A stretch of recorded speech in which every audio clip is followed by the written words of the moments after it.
ശിർക്കുണ്ട്, കൊല നടത്തിയിട്ടുണ്ട്, വ്യഭിചരിച്ചിട്ടുണ്ട്.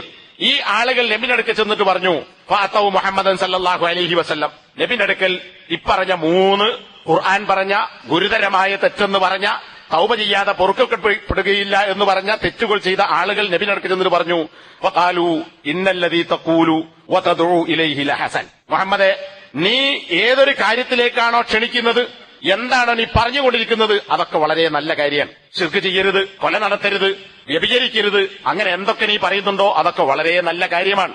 പക്ഷേ ലൗ തുഖ്ബിറുന അന്ന ലിമാ അമില്ല കഫാറ, ഞങ്ങൾ ചെയ്ത കാര്യങ്ങൾക്ക് പശ്ചാത്താപമുണ്ടോ ഇല്ലേ, അതിനെ മായ്ച്ചു കളയുന്ന വല്ലതുമുണ്ടോ ഇല്ലേ എന്ന് നീ ഞങ്ങൾക്ക് അറിയിച്ചു തന്നാലും. അപ്പൊ ഇവർക്ക് എന്താ അറിയേണ്ടത്? ശിർക്ക് ചെയ്തിട്ടുണ്ട്, കൊല നടത്തിയിട്ടുണ്ട്, വ്യഭിചരിച്ചിട്ടുണ്ട്.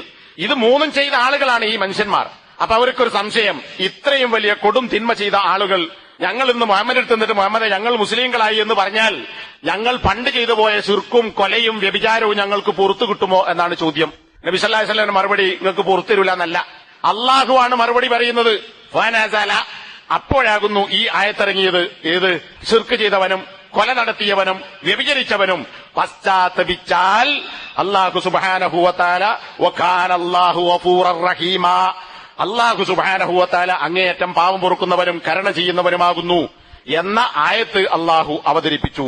അപ്പൊ ക്ലിയറായി, ശിർക്ക് ചെയ്തവനും ശിർക്ക് ഒഴിവാക്കിയാൽ അല്ലാഹു സുബ്ഹാനഹു വ തആല അവന്റെ പാപങ്ങൾ അവന് പുറത്തു കൊടുക്കും എന്ന് ഈ ആയത്തും ഹദീസും നമ്മെ പഠിപ്പിക്കുന്നു.